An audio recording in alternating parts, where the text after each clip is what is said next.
स्वागत। आज हम एक बहुत ही दिलचस्प विषय पर बात करने वाले हैं। हाँ बिल्कुल।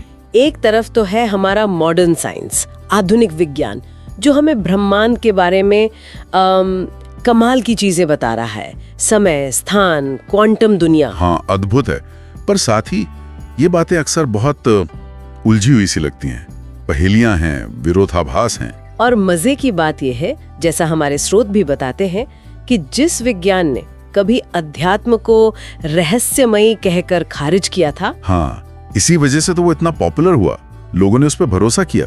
बिल्कुल वही विज्ञान आज खुद ऐसी ऐसी बातें कर रहा है जो कम रहस्यमयी नहीं है। स्पेस का मुड़ना, कणों का अजीब जुड़ाव। हाँ, और ये सब काफी हद तक अनुमानों पर और बहुत जटिल गणितीय मॉडलों पर आधारित है। ये एक आम धारणा है कि विज्ञान ने सब कुछ पता कर लिया है, सब सिद्ध हो चुका है, जबकि ऐसा है नहीं, है ना। बहुत कुछ अभी भी वेरीफाई होना बाकी है। कई बातें अजम्पशंस पर टिकी हैं। सही कहा। आम जनता को शायद इस बात का अंदाजा भी नहीं है।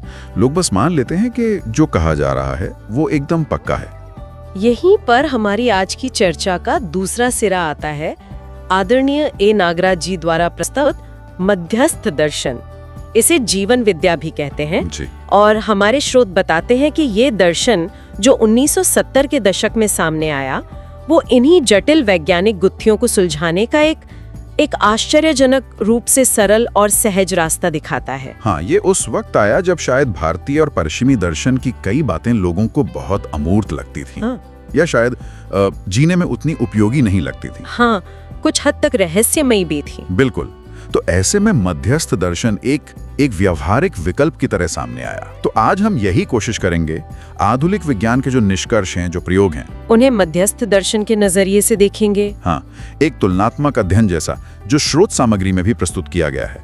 ये देखने की कोशिश करेंगे कि क्या वाकई चीजें सरल हो सकती हैं। तो आज का हमारा मिशन क्या है?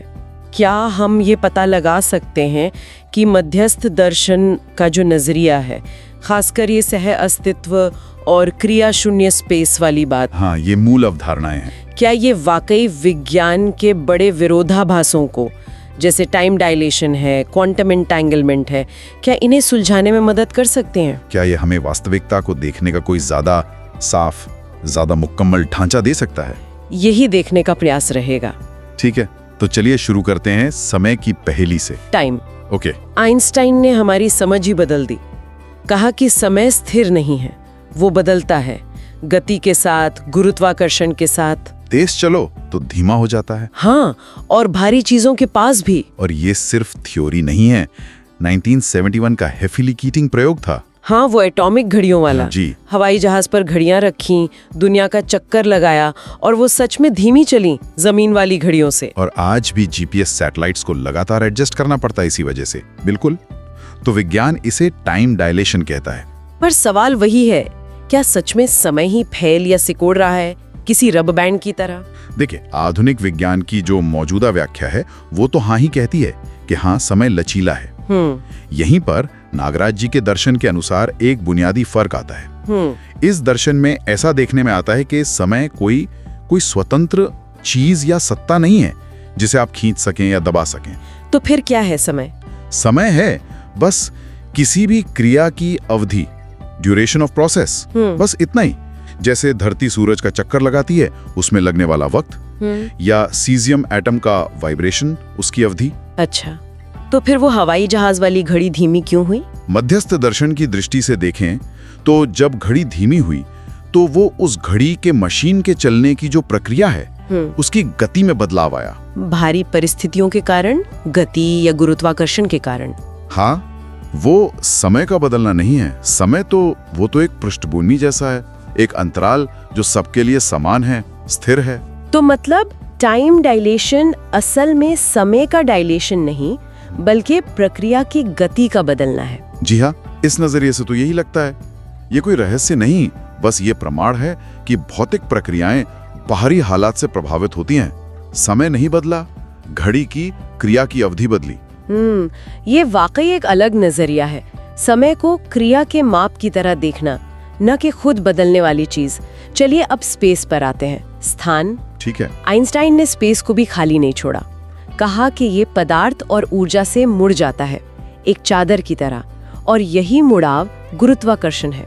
हाँ, स्पेस को एक एक्टिव फैब्रिक जैसा माना गया, पर फिर आती है क्वांटम फिजिक्स और वो एक और ही अजीब पहेली खड़ी कर देती है, एंटेंगलमेंट वाली। हाँ, क्वांटम एंटेंगलमेंट। दो कण चाहे अरबों किलोमीटर दूर हों, ऐसे जुड़े रहते हैं कि एक पर कुछ मापो तो दूसरे का पता तुरंत चल जाता है। तुरंत मतलब प्रकाश की गति से भी तेज। हाँ, इसीलिए तो ये इतनी बड़ी पहेली है। 2022 का नोबेल प्राइज भी तो इसी पर था। और विज्ञान के लिए ये बड़ी उलझन है। आइंस्टाइन ने भी इसे spooky action at a distance कहा था। मजाक में ही सही। ये होता कैसे है? क्या जानकारी लाइट से भी तेज जा रही है? यहीं पर मध्यस्थ दर्शन में स्पेस की जो परिभाषा दी गई है वो बहुत महत्वपूर्ण हो जाती है। इस दर्शन के अनुसार देखने में आता है कि स्पेस यानी स्थान क्रिया शून्य है। क्रिया शून्य? इसका क्या मतलब है? अगर ये कुछ करता नहीं तो फिर ये है क्या? क्रिया शून्य का मतलब है कि ये स्पेस खुद कोई एक्शन नहीं करता, ना कणों को कंट्रोल करता है, ना ऊर्जा देता है, ना बल लगाता है, पदार्थ या ऊर्जा की तरह एक्टिव नहीं है, वो बस है। अच्छा, निष्क्रिय है। निष्क्रिय तो है, पर उसकी भूमिका बहुत बड़ी है।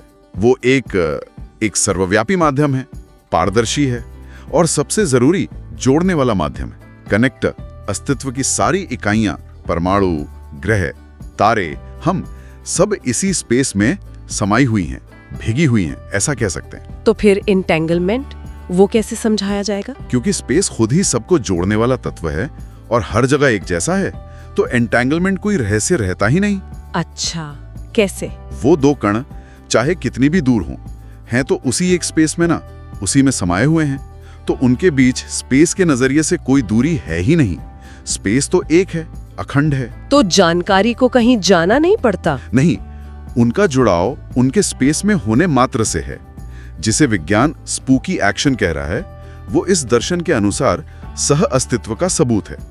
इकाइयां स्पेस में एक साथ हैं, इसलिए जुड़ी हुई हैं। दूरी अप्रासंगिक हो जाती है। वाह, स्पेस को सिर्फ दूरी नहीं बल्कि जुड़ाव का माध्यम मानना, ये तो एंटेंगलमेंट को काफी सरल बना देता है। इस नजरिए से तो यही लगता है। हाँ, अब एक और बड़ा सवाल ऊर्जा और पदार्थ से जुड़ा हुआ, एनर्जी एंड मैटर। जी, ये जो परमाणु के अंदर कण हैं, इलेक्ट्रॉन वगैरह, वो लगातार घूमते रहते हैं। स्पिन मोशन, ऑर्बिटल मोशन, ये हमेशा चालू रहने वाली क्रिया। जी, इसके लिए एनर्जी कहाँ से आती है? ये एक बुनियादी सवाल है और इसका साफ जवाब आधुनिक विज्ञान के पास अभी तक नहीं है, ऐसा लगता है। हाँ, कोशिशें तो हुई हैं। डार्क मैटर की बात होती है, हिग्स फील्ड की बात होती है। हाँ, 2012 में हिग्स बोसॉन मिला, जिसे गॉड पार्टिकल कहा गया, और ये कहा गया कि ये हिग्स फील्ड है जो कणों को द्रव्यमान मतलब मास देता है। पर ये जो घूमने वाली ऊर्जा है, निरंतर चलने वाली, उसका स्रोत क्या है? क्या हिग्स फील्ड इसका भी जवाब है? यहीं पर विज्ञान थोड़ा संघर्ष करता दिखता है, शायद इसलिए कि वो जवाब बाहरी कणों में या गणितीय मॉडलों में ढूंढ रहा है। और मध्यस्थ दर्शन क्या कहता है इस बारे में? मध्यस्थ दर्शन यहाँ एक बहुत ही मौलिक और बिल्कुल अलग बात सामने रखता है। नागराज जी के दर्शन के अनुसार देखने में आता है कि ये जो क्रिया शून्य स्पेस है ना, हाँ, यही असल में ऊर्जा का स्वरूप है, ऊर्जा स्वरूप। एक मिनट, स्पेस जो क्रिया शून्य है वो ऊर्जा का स्रोत कैसे हो सकता है? ये तो विरोधाभासी लग रहा है। यहाँ क्रिया शून्य का मतलब समझना होगा। स्पेस खुद क्रिया नहीं करता, लेकिन उसमें एक गुण है, उसे चुंबकीय बल संपन्नता कहा गया है। चुंबकीय बल संपन्नता, ये क्या है? इसे ऐसे समझिए, जैसे स्पेस एक ऐसा फील्ड है जिसमें होने मात्र से ही परमाणु के जो अंश हैं वो ऊर्जावान हो जाते हैं, बल संपन्न हो जाते हैं। मतलब उन्हें ऊर्जा बाहर से नहीं चाहिए, स्पेस में होने भर से। हाँ, स्पेस में भीगे होने मात्र से वो क्रियाशील रहते हैं। ये सह अस्तित्व का सिद्धांत है।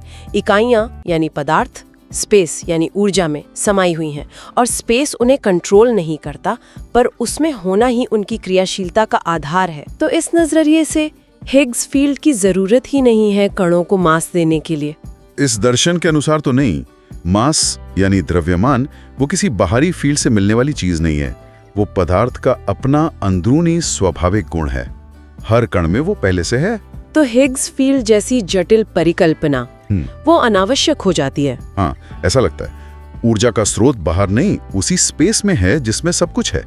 विज्ञान शायद गणित पर बहुत ज्यादा निर्भर होने की वजह से इस सीधी सी सच्चाई को पकड़ नहीं पा रहा है। कम से कम इस दर्शन के नजरिए से ऐसा लगता है। वाह, अगर स्पेस ही ऊर्जा है और मास कणों का अपना गुण है, तो फिर गुरुत्वाकर्षण, ग्रेविटी, उसको ये कैसे देखता है? न्यूटन ने कहा खिंचाव है, आइंस्टाइन ने कहा स्पेस टाइम का मुड़ना, पर क्वांटम लेवल पर ये आज भी पहेली है, क्वांटम ग्रेविटी। मध्यस्थ दर्शन की दृष्टि से देखें तो गुरुत्वाकर्षण भी पदार्थ का एक स्वाभाविक गुण है, स्वभाव है, इनहेरेंट नेचर। मतलब दो चीजों के बीच जो आकर्षण है वो किसी बाहरी बल या स्पेस के मुड़ने की वजह से नहीं है, वो उनका अपना स्वभाव है। जैसे चुंबक लोहे को खींचता है, वो उसका स्वभाव है, वैसे ही पदार्थ का आपस में आकर्षित होना, एक व्यवस्था में बंधना, ये उनका स्वभाव है। और स्पेस का रोल? स्पेस यहाँ भी वही है, क्रिया शून्य, निष्क्रिय माध्यम, जो इस स्वभाव को प्रकट होने देता है, बस उसे रोकता नहीं। तो फिर क्वांटम ग्रेविटी की जो इतनी जटिल थ्योरीज बनाने की कोशिश हो रही है, उसकी जरूरत ही नहीं? इस दर्शन के अनुसार तो नहीं। अगर गुरुत्वाकर्षण पदार्थ का स्वभाव है तो उसे क्वांटम लेवल पर अलग से समझाने की जरूरत नहीं रह जाती, वो हर स्तर पर है ही। यह फिर से चीजों को सरल बनाता है। बिल्कुल, ये तस्वीर तो काफी सरल और सुसंगत लग रही है। लेकिन क्वांटम मैकेनिक्स का एक और पहलू है, अनिश्चितता, अनसर्टेनिटी। हाँ, हाइजेनबर्ग का अनिश्चितता सिद्धांत, कि हम एक कण की पोजीशन और मोमेंटम दोनों एक साथ बिल्कुल सटीक नहीं जान सकते। और 2022 के नोबेल वाले प्रयोगों ने भी यही दिखाया कि प्रकृति में वाकई एक रैंडमनेस है। ऐसा नहीं कि कोई छुपी हुई जानकारी है जो हम माप नहीं पा रहे। हाँ, लोकल हिडन वेरिएबल्स नहीं है, ऐसा सिद्ध हुआ। तो फिर क्या इसका मतलब यह है कि वास्तविकता फंडामेंटली अनिश्चित है, रैंडम है? ये आधुनिक क्वांटम फिजिक्स की स्टैंडर्ड व्याख्या तो यही कहती है, पर मध्यस्थ दर्शन यहाँ भी एक महत्वपूर्ण अंतर रखता है। वो क्या? नागराज जी के दर्शन के अनुसार देखने में आता है कि अस्तित्व में कोई मौलिक अनिश्चितता या रैंडमनेस है ही नहीं। हर इकाई का स्वभाव, उसकी क्रिया, सब निश्चित है, डिटर्मिनिस्टिक है। तो फिर हमें क्वांटम लेवल पर यह अनिश्चितता क्यों दिखती है? प्रयोग तो गलत नहीं हो सकते ना? प्रयोग सही है, पर जो अनिश्चितता दिख रही है इस दर्शन की दृष्टि से, वो वास्तविकता की अनिश्चितता नहीं है, वो हमारी अपनी समझ की, हमारे ज्ञान की और हमारे मापने के तरीकों की सीमा है। Limitation of our knowledge and measurement tools. मतलब ये हमारे अधूरे ज्ञान का प्रतिबिंब है, न कि अस्तित्व का गुण। जी हाँ, इस दर्शन का दावा है कि अस्तित्व को जैसा है वैसा जानना संभव है और वो पूरी तरह निश्चित और व्यवस्थित है। जानने की संभावना हमेशा है। मध्यस्थ दर्शन के अनुसार ऐसा दिखाई देता है कि अस्तित्व में हर इकाई का स्वभाव, उसका नियम, वो निश्चित है। जो हमें अनिश्चितता लगती है वो शायद हमारे ज्ञान की सीमा है। चलिए इसे कुछ प्रयोगों के संदर्भ में देखते हैं। सबसे पहले वो माइकलसन मॉर्ले प्रयोग 1887 का। उनका मकसद तो कुछ और था। हाँ, वो तो ईथर नाम के एक काल्पनिक माध्यम को खोज रहे थे। मानते थे कि जैसे आवाज को हवा चाहिए, वैसे ही रोशनी को चलने के लिए पूरे ब्रह्मांड में ईथर फैला हुआ है। और उन्होंने क्या पाया? उन्होंने पाया कि ऐसा कुछ नहीं है।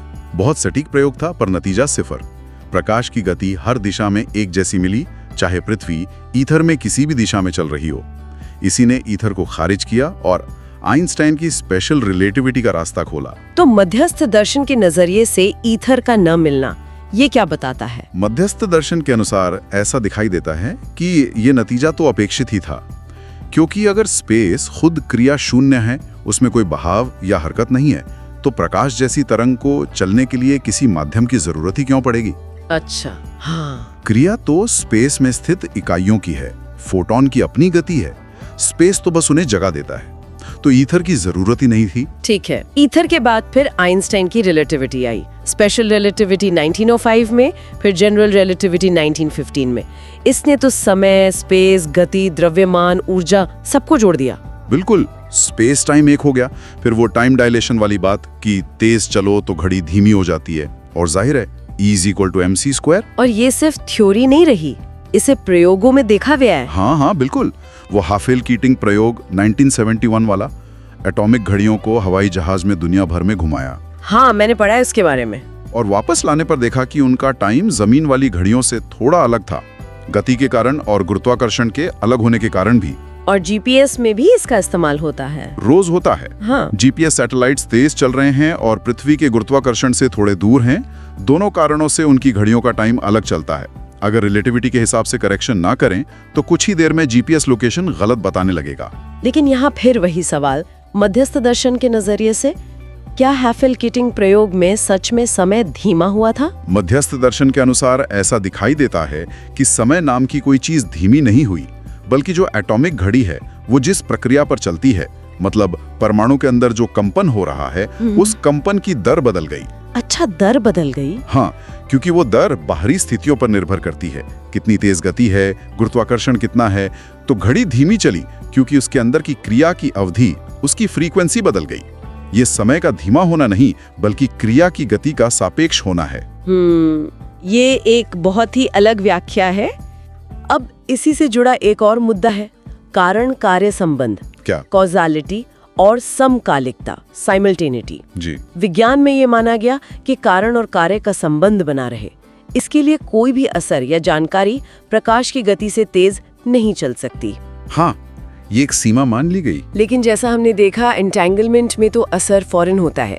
ये उस सीमा को चुनौती देता लगता है। बिल्कुल। और आइंस्टाइन ने ये भी कहा था कि दो घटनाओं का एक ही समय पर होना, यानी समकालिकता, वो भी रिलेटिव है, देखने वाले पर निर्भर करता है। हाँ, कि किसके लिए वो घटना एक साथ हुई और किसके लिए नहीं। अब यहाँ मध्यस्थ दर्शन का नजरिया कैसे मदद करता है? देखिए, अगर हम वो पहले वाली बातें मान लें कि समय क्रिया की अवधि के तौर पर यूनिवर्सल है, सबके लिए एक जैसा सिद्धांत है। हाँ। और स्पेस क्रिया शून्य माध्यम है जो सबको एक साथ जोड़े हुए हैं। तो फिर कारण कार्य संबंध में कोई उलझन या रिलेटिविटी की जरूरत ही नहीं रह जाती। वो स्थिर रहता है, निश्चित रहता है। और समकालिकता? वो भी वास्तविक होती है, रिलेटिव नहीं। अगर दो घटनाएं एक ही क्रिया अवधि में होती हैं तो वो एक साथ हुई हैं, चाहे कोई उन्हें कहीं से भी देख रहा हो। इस फ्रेमवर्क में विरोधाभास नहीं आता। ये बात थोड़ी छोटी थी पर सीधी है। यूनिवर्सल समय और पैसिव स्पेस, ये कारण कार्य और समकालिकता को स्थिर और असल बनाए रखते हैं। विज्ञान की कुछ जटिलताएं गैर जरूरी लगने लगती हैं। जी। चलिए अब क्वांटम की दुनिया में चलते हैं। सूक्ष्म जगत ये कहता है कि वहां सब कुछ संभाव्य है, प्रोबेबिलिस्टिक। हाँ, निश्चितता नहीं। आप ये नहीं कह सकते कि इलेक्ट्रॉन अगली बार ठीक कहाँ मिलेगा, बस संभावना बता सकते हैं एक प्रोबेबिलिटी वेव के रूप में। और हाइजेनबर्ग का अनिश्चितता सिद्धांत कि आप पोजीशन और मोमेंटम दोनों एक साथ सटीकता से नहीं जान सकते। सही, एक को जानने की कोशिश में दूसरा अनिश्चित हो जाता है। ये क्वांटम की एक फंडामेंटल बात मानी जाती है। तो मध्यस्थ दर्शन इस अनिश्चितता को कैसे देखता है? क्या ये वाकई वास्तविकता की अनिश्चितता है या कुछ और? मध्यस्थ दर्शन के अनुसार ऐसा दिखाई देता है कि अस्तित्व में हर इकाई, चाहे वो कितनी भी छोटी क्यों ना हो, उसका स्वभाव और उसकी क्रिया निश्चित है। कोई रैंडमनेस नहीं है। जो अनिश्चितता हमें दिखती है या जिसे हम मापते हैं, वो शायद वास्तविकता की नहीं बल्कि हमारी समझ की या हमारे मापने के तरीके की सीमा है। हो सकता है हम सारे वेरिएबल नहीं जानते या हमारा मापन ही उसे प्रभावित कर देता है। तो क्वांटम रैंडमनेस इस नजरिए से हमारे अधूरे ज्ञान का नतीजा है। अच्छा, ये तो बहुत बड़ा दावा है। अब आते हैं क्वांटम की सबसे अजीब चीज पर, एंटेंगलमेंट यानी उलझाव। EPR paradox 1935। हाँ, आइंस्टाइन, पोडोल्स्की, रोजन, उन्होंने सवाल उठाया था कि क्या क्वांटम थ्योरी अधूरी है, क्योंकि अगर दो कण उलझ जाएं तो वे एक हो जाते हैं, चाहे कितनी भी दूर चले जाएं। और एक का गुण मापें तो दूसरे का तुरंत पता चल जाता है। तुरंत। आइंस्टाइन को यह बिल्कुल पसंद नहीं था। उन्होंने इसे कहा spooky action at a distance, दूर से होने वाली भूतिया हरकत। क्योंकि ये लोकल रियलिज्म के खिलाफ जाता था।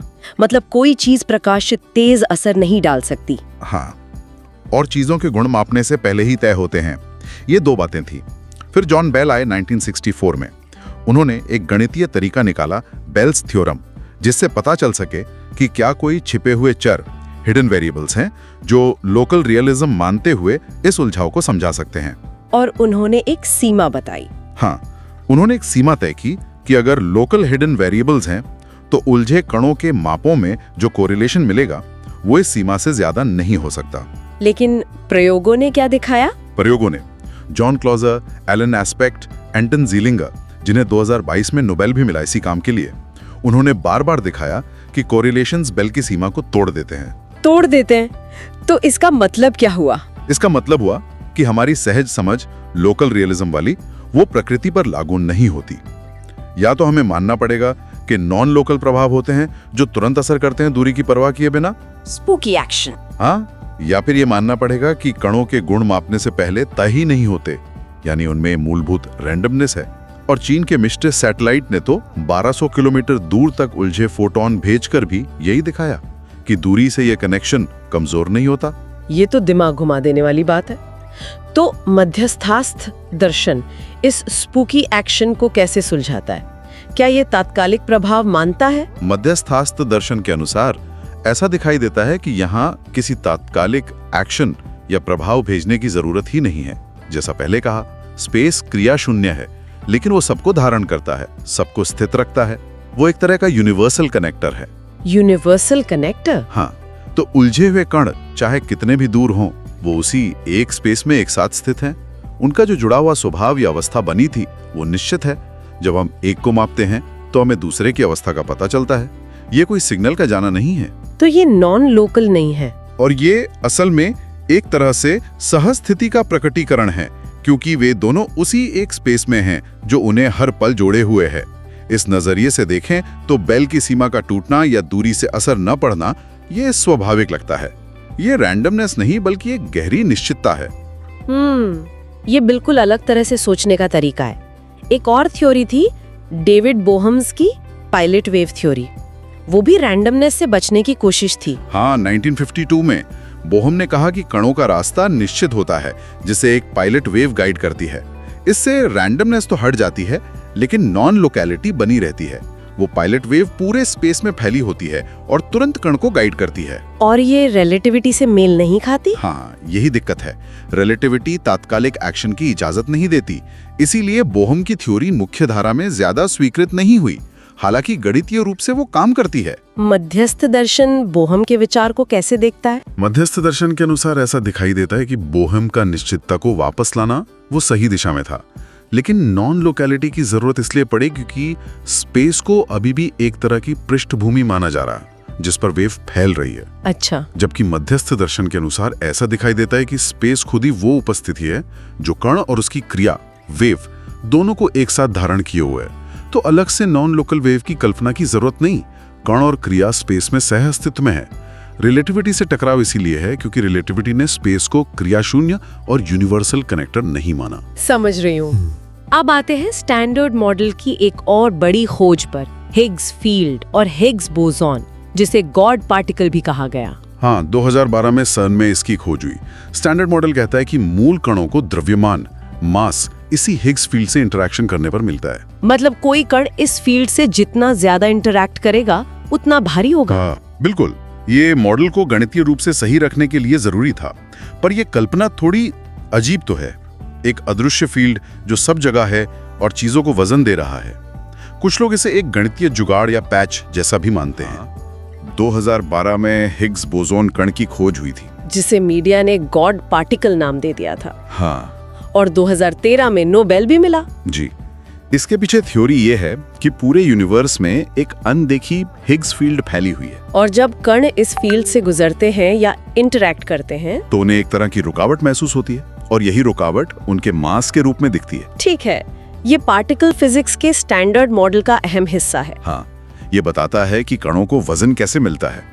लेकिन यहाँ भी अगर नागराज जी के दर्शन के अनुसार देखें तो एक अलग और सीधी समझ सामने आती है। क्या है वो? इस दर्शन के अनुसार मास या द्रव्यमान पदार्थ को बाहर से मिलने वाली कोई चीज नहीं है, वो उसका अपना अंदरूनी स्वाभाविक गुण है, इनहेरेंट प्रॉपर्टी है। स्वाभाविक गुण? हाँ, मतलब कोई भी फिजिकल कण बिना मास के हो ही नहीं सकता। मास होना उसके पदार्थ होने का ही हिस्सा है। अच्छा, तो मतलब किसी बाहरी अनदेखी फील्ड जैसे हिग्स फील्ड, उसकी कल्पना करने की जरूरत ही नहीं है ये समझाने के लिए कि कणों में मास क्यों है। इस नजरिए से तो नहीं। अगर ये उनका स्वाभाविक गुण है तो फिर किसी बाहरी सोर्स से मिलने की बात ही खत्म हो गई। जी हाँ। ये तो स्टैंडर्ड मॉडल के काफी उलझे हुए हिस्से को बहुत सरल बना देता है। ऐसा लगता है जैसे ये दर्शन मास की वजह समझाने के लिए जो एक वैचारिक पैबंद लगाया गया था, उसे हटाकर उससे पदार्थ की अपनी प्रकृति से ही जोड़ देता है। अब सही समझ रही हैं। इस नजरिए से मास बाहर से थोपा हुआ नहीं, बल्कि पदार्थ का ही एक अटूट हिस्सा है। ये कल्पना गैर जरूरी लगती है कि कण पहले मासलेस थे और फिर किसी फील्ड से टकराकर मास वाले बने। अगर मास स्वभाव है तो वो हमेशा से है। ये वाकई सोचने का एक अलग ढंग है। मतलब हर कण में वजन स्वाभाविक रूप से है। हाँ, ये उसका अस्तित्वगत धर्म है। वो शून्य नहीं हो सकता। जिसे विज्ञान फील्ड कह रहा है, हो सकता है वो स्पेस में ऊर्जा के प्रभाव या वितरण को बताने का एक तरीका हो, पर वो द्रव्यमान देता नहीं है। तो हिग्स फील्ड जैसी किसी चीज की जरूरत ही महसूस नहीं होती। और आखिर में गुरुत्वाकर्षण। न्यूटन ने कहा आकर्षण बल, आइंस्टाइन ने कहा स्पेस टाइम का मुड़ना। हाँ, कि द्रव्यमान और ऊर्जा स्पेस टाइम को वॉर्प करते हैं और चीजें उसी वॉर्प में चलती हैं, जिसे हम गुरुत्वाकर्षण कहते हैं। लेकिन क्वांटम मैकेनिक्स और ग्रेविटी को मिलाना अभी तक संभव नहीं हुआ है। क्वांटम ग्रेविटी एक अनसुलझी पहेली है। गुरुत्वाकर्षण यानी ग्रेविटी। जी, ग्रेविटी। न्यूटन ने कहा ये दो चीजों के बीच खिंचाव का बल है, आकर्षण है। हाँ, अट्रैक्टिव फोर्स। आइंस्टाइन ने कहा नहीं, ये स्पेस टाइम के मुड़ने का नतीजा है। पदार्थ स्पेस को मोड़ता है और दूसरी चीजें उस मुड़े हुए स्पेस में गिरती हैं। जी, कर्वेचर ऑफ स्पेस टाइम।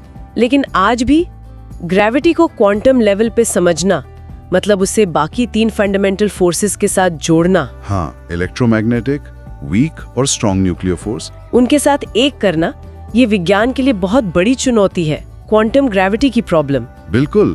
तो यहाँ मध्यस्थ दर्शन क्या कहता है? अगर स्पेस क्रिया शून्य है जैसा पहले कहा, तो आइंस्टीन की स्पेस के मुड़ने वाली बात तो लागू नहीं होती। क्यों? क्योंकि जो चीज क्रिया शून्य है वो मुड़ेगी कैसे? सही बात है।